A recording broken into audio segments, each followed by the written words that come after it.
Hello everyone in Advanced Python Programming, CSC-121. We're going to talk about the calendar widget in this video. So let's create a simple Python program to work with the calendar widget.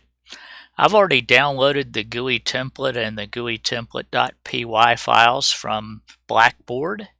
So I'm going to open up the GUI template file with Qt5 Designer and going to resize this dialog form a little bit so that I have plenty of room for a calendar. All the widgets have a font property. You notice it in the inheritance of the properties over here on the bottom right. You'll notice that they have a font, and you can see I'm running Ubuntu Linux. You can change that font so that it uses one that's kind of found on all computers. Arial's a good choice. I think it exists on most computers, and you can set your point size and stuff there.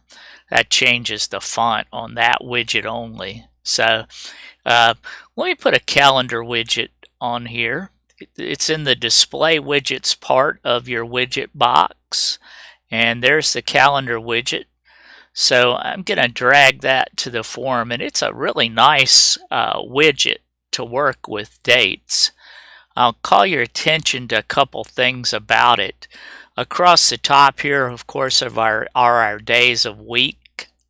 You can change a property to make this just an S, an M, a T, and so on, or you can actually make it the full day name.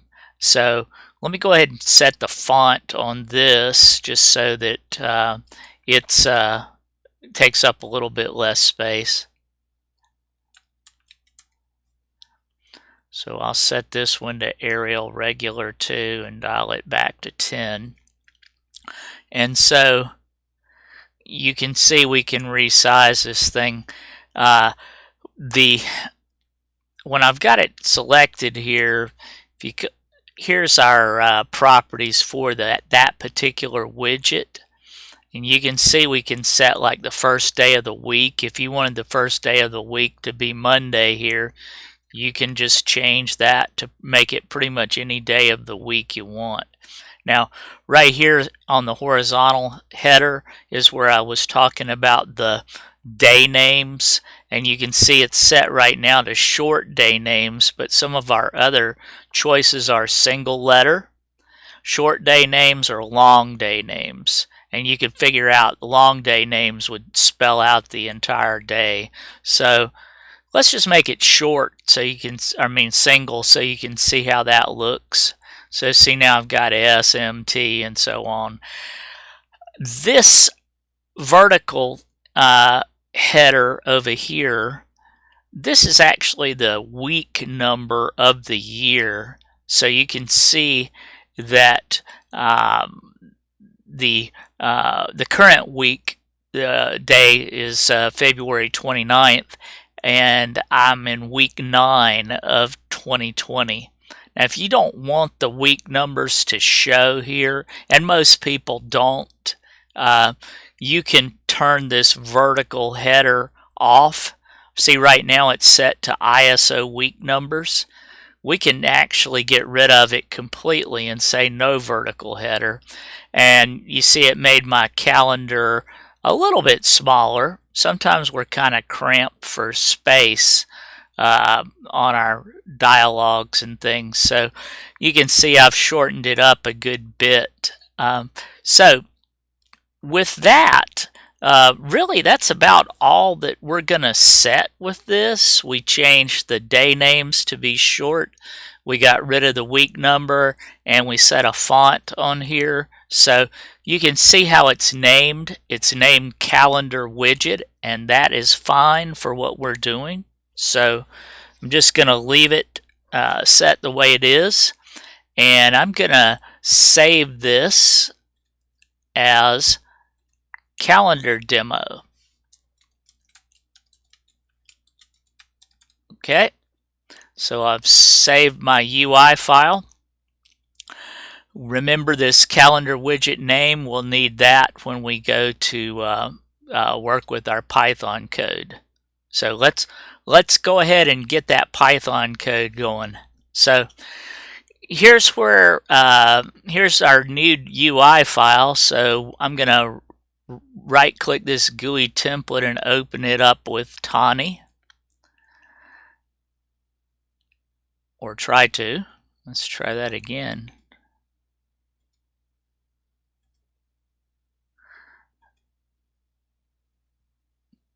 My Tawny program doesn't seem to want to work for some reason. Let me go at it this way.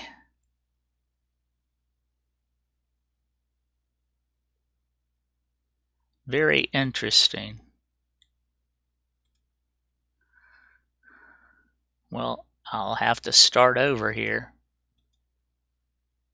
Oh, there it goes. Took it a while for some reason. Let's there it is. So we'll keep going. So I've got the GUI template open. Let me go ahead and change my documentation here to say calendar demo, and go ahead and save this file. And I'm gonna save it. Looks like I'm in the right folder and everything, so I'll save it as calendar demo. Okay, so that's saved. Gonna change my GUI template import to, or load UI to calendar demo, and save it and run it. And there's our calendar. So you can see that everything is working at this point. So let's go ahead and write some code here. So first thing to keep in mind is the calendar widget. Your textbook has folks using the selection changed signal, connecting the selection change signal. So I'm not going to use that.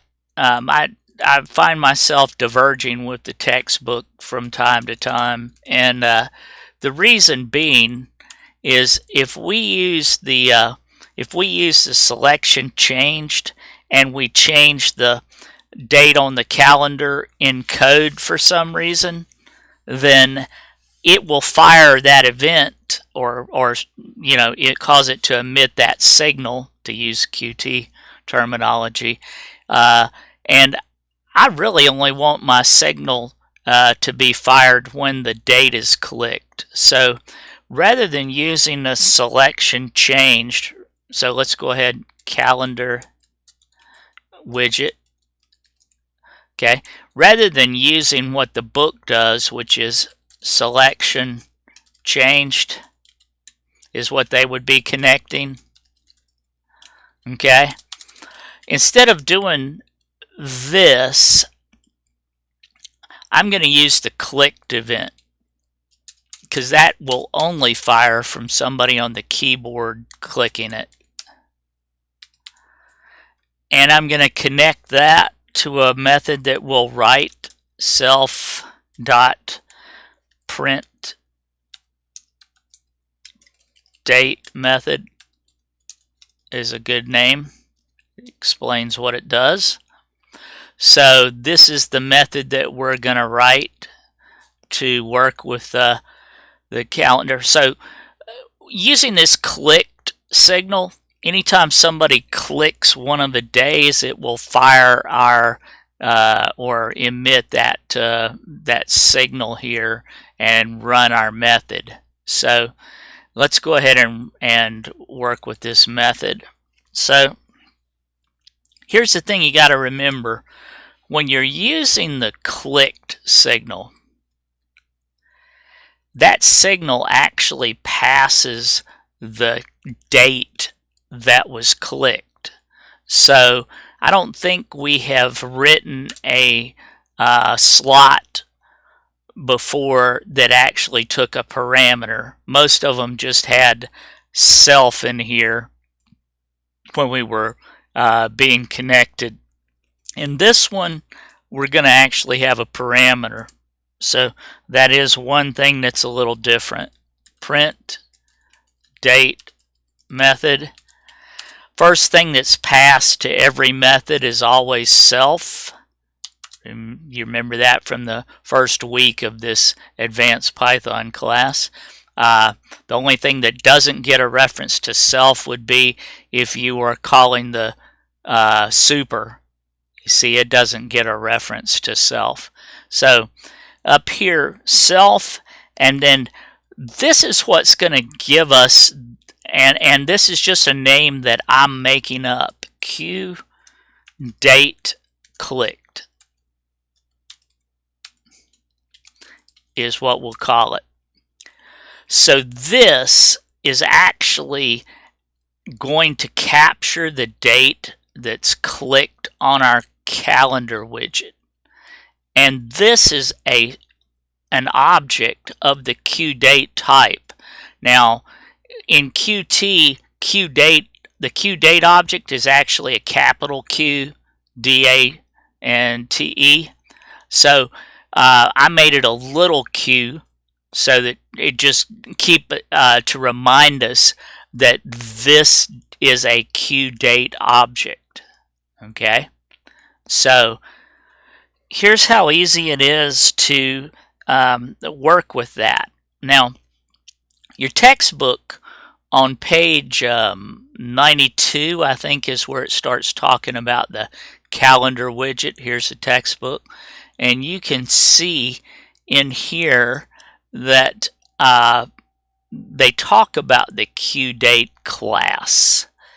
And so the QDate class is really, really powerful. It's one of the nicest date classes that I have ever used. Just works really well. Beats the built-in date in Python for working with dates. And so let's go ahead and use that. So I'm going to print the date. QDate clicked is remember, that's what we're getting when they click the date right here. So that's my QDate object. It has a method called toString, and we can then format that. So remember, this is wrapped in the parentheses of the print. So we can format this date to certain types, and the easiest way to do it is to use a built-in Q constant in Qt. And so that's going to require that we add an additional import up here if we want to use that constant for the ISO date. So from pyqt5.qtcore, okay, import Qt. Now this has got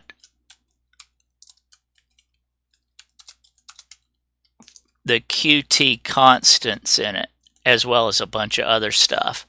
So this will allow me to use a constant down here with my date clicked QDate object. And so now we can do this, qt.iso date. So if you look at the date lecture in Blackboard, I think you'll see that in that lecture, the ISO date is actually going to print the date with the year first, then the month, and then the day. So at this point, we have enough code to see something work. So let's go ahead and run it and see what comes out down here. I'm going to clear that shell and I'm going to run my program. So here's our calendar, okay? And we have, when we click one of these dates on this calendar, it should print the ISO version of that date down here in our shell window. So let's try it. I'm going to click February 4th. And you see what it printed? 2020-02-04. So that's the ISO date. And you can see that it is working. If I click the 29th, you'll see it ran that code again. So let's play with this a little bit more. Now there's a complete date lecture out there, and I will try to do a video on that one as well. But just some other ways to look at this date. We can print the locale being my locale on this computer is English USA, so it's going to use the date that way. A lot of other countries don't do the date that we do with the month, day, year like that. They kind of follow the ISO date but more closely. But let's go ahead and use the locale and print the long date just so you can see how that works. QDate clicked .toString Qt, that's for our constants, default locale long date. Okay, so let's try that and see what happens. Oops. I left off a parenthesis here. Okay, now let's try it again. Okay, so when I print click February 5th, you'll see here's our ISO date, and here's our long locale date, default locale date. You see it gives me the day of the week, the month, the day, and the year. So, okay, so let's go back and try the short locale date. I'll just copy this line, save some typing, and paste it. And instead of saying long, I'm going to say short. And now run it again. And now you see here's the ISO date. Here's the long locale date, or the locale long date. And here's the short default locale date. So let's keep going with this.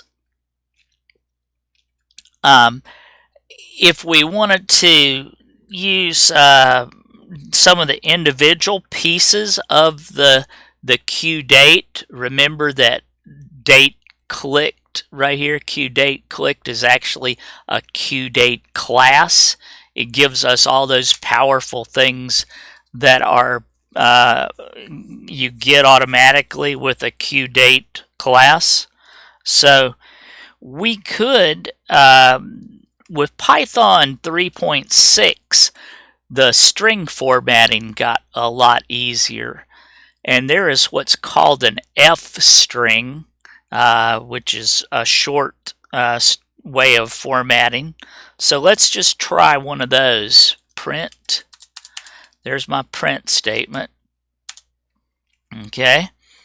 Let's try making this short date that we had with the month, day, and the year. Let's try making that with a format string the long way first. So here's our, remember that?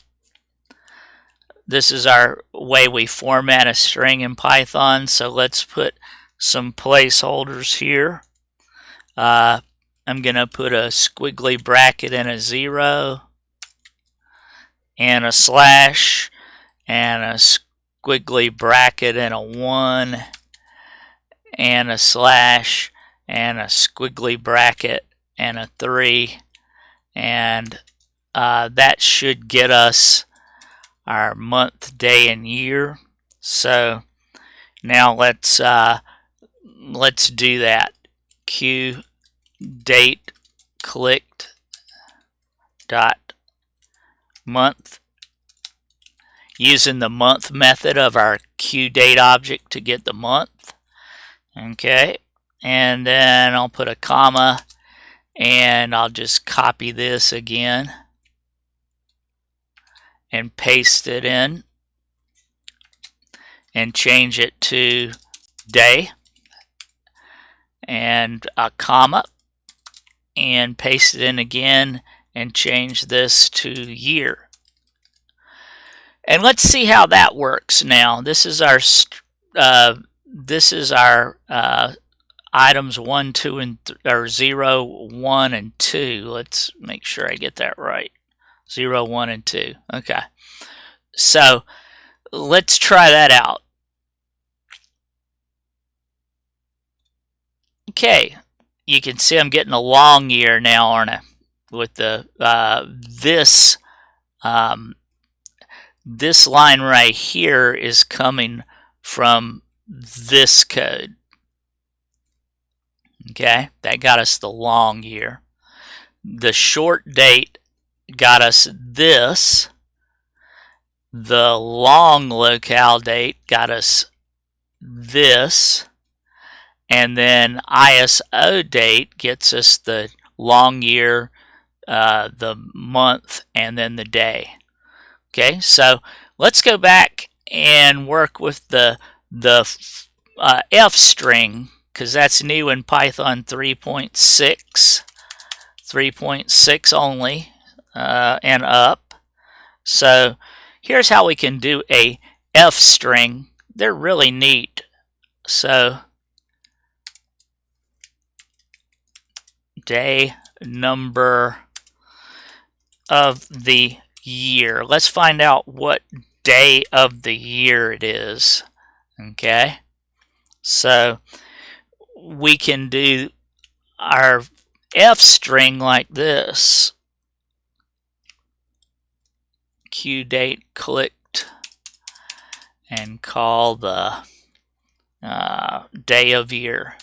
Day of year.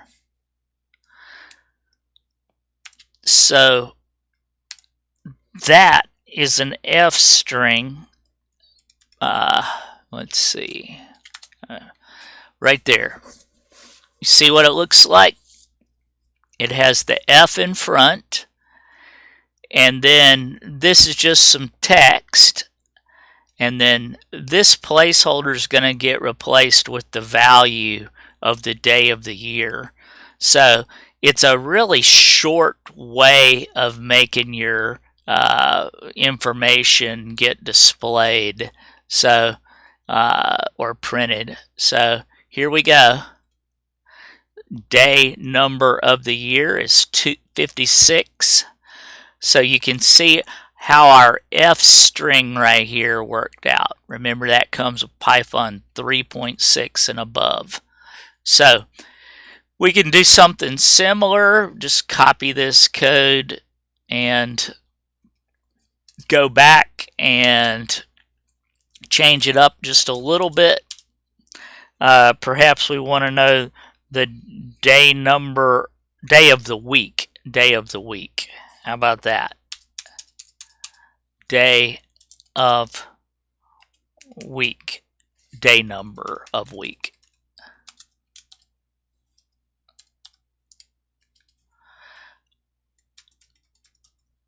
Day number of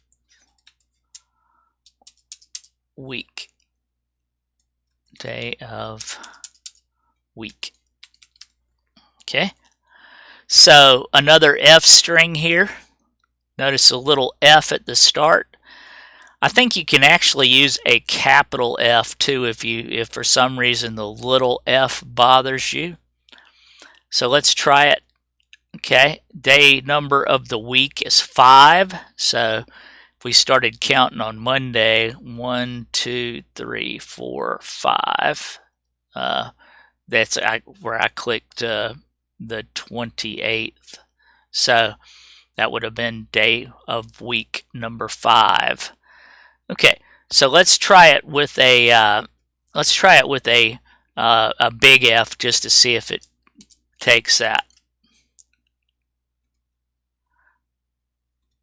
And it does. No difference whether you use a little f here or a big F. So that's Python F string. May make your life a little bit easier when you're trying to print stuff out formatted. And that's how the calendar widget works. We talked about using the clicked signal. We talked about how you have to have that additional parameter there if you use the click signal. You can format all this stuff out pretty easily with an F string. You can also do the Qt constants to get the ISO date or the long date. And I think the calendar widget, just to be clear, if you want to process a button, you notice I'm using the clicked event. I think the example in the book also uses a button. The method that, or the property that actually has that whatever day is currently selected is right here, and this is what they use in the code example in your book is the selected date. The selected date has the date that whatever's clicked on currently has the little blue background on it in that calendar. So you can get the selected date that way, or you can get it the way I showed you here in the Python code but through this parameter of the signal, the click signal. So two ways to get it. One way is with this parameter here. The other way that's shown in your book is with the selected date property of the calendar widget. Selected date. You notice it says this method currently returns the currently selected date, and it comes at you as a QDate object, just like what we were using. Okay, good luck with the calendar widget. You've seen 2 ways to work with it, and hopefully that'll help you with your project.